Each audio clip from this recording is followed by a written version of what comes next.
Hi, my name is Corinthia Davis, and I will be responding to Andrew Fox on the topic of whether a border wall between Mexico and the U.S. is positive or negative for national security. Andrew Fox believes that it is positive. Hi, Andrew. I enjoyed your response on the U.S. border wall security issue, and while you did make a couple good points, there are a few issues that I would like to discuss with you. To start, as we all know, the building of the border wall has been one of Donald Trump's focal issues throughout his campaign. It is a controversial topic, as some people like yourself deem it as positive for national security, but the majority of U.S. citizens, like myself, find it negative. A CBS News poll conducted in October 2018 found that 60% of American citizens oppose building a wall along the U.S.-Mexico border to try and stop illegal immigration, while 37% favored building the wall. This debacle is just one of many reasons why Trump's presidency has divided the country. On the topic of immigration, President Trump has made false claims that there is a crisis in the number of people crossing the border illegally in recent years. However, statistics show that the number of arrests at the U.S.-Mexico border has actually decreased since the early 2000s. Currently, there's an average of 400,000 arrests at the border each year in comparison to the more than 1 million arrests in the early 2000s. Of those immigrants that do arrive, whether legal or illegally, some cross the border for the American dream, with all of our economic opportunities. But most of them are actually asylum seekers and not criminals, as Trump has declared them to be. Asylum seekers from Mexico have fears of persecution from their government's actions or inactions. A large area of worry is the treatment of women. Rape and domestic violence are rarely reported to police, and when they are, the police do not respond.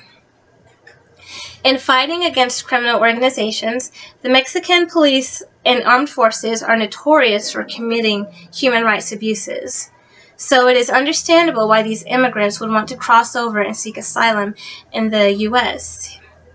But it seems that President Trump fails to understand that, as he has made multiple insulting remarks towards Mexican immigrants. For example, on July 16, 2015, at the start of his campaign, Trump labeled immigrants as criminals and rapists.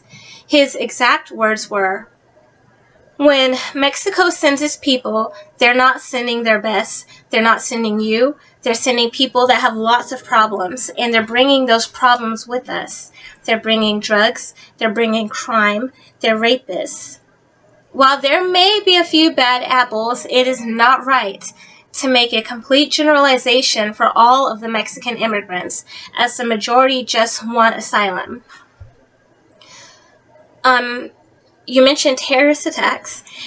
In regards to terrorist attacks, it is not immigrants from Mexico that should be your biggest worry, as white supremacists prove to be the deadliest U.S. terror threat, according to the Department of Homeland Security's assessment report as of October of this year, 2020.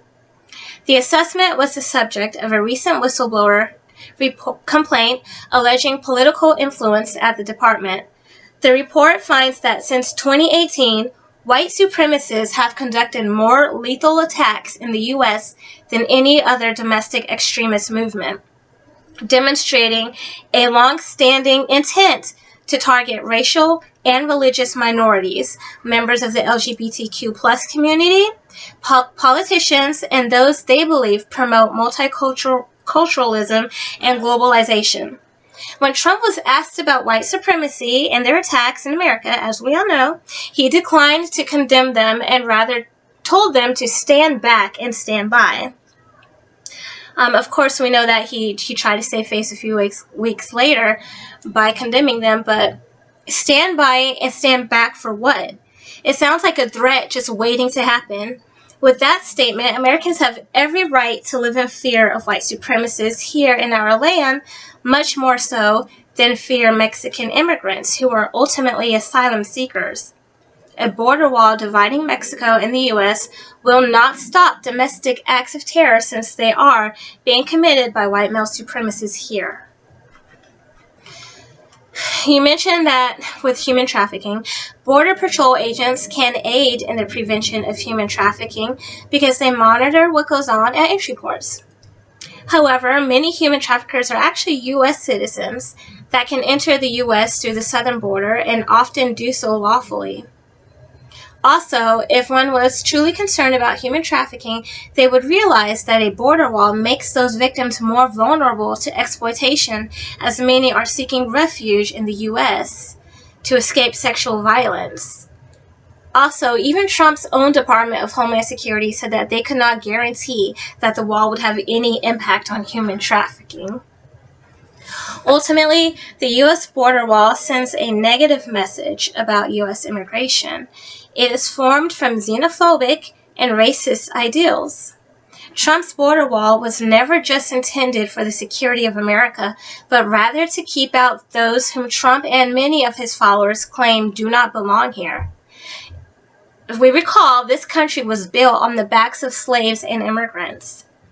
The Statue of Liberty is most famous for this phrase, give me your tired, your poor, your huddled masses yearning to be breathe free. Most people coming to America are not coming to steal our jobs or dismantle America with criminal activity, but rather to seek asylum. While I and many Americans do agree with increased security, a border wall with a budget of $5.6 billion, might I add, does not seem to be the best form of security. Thank you for your time.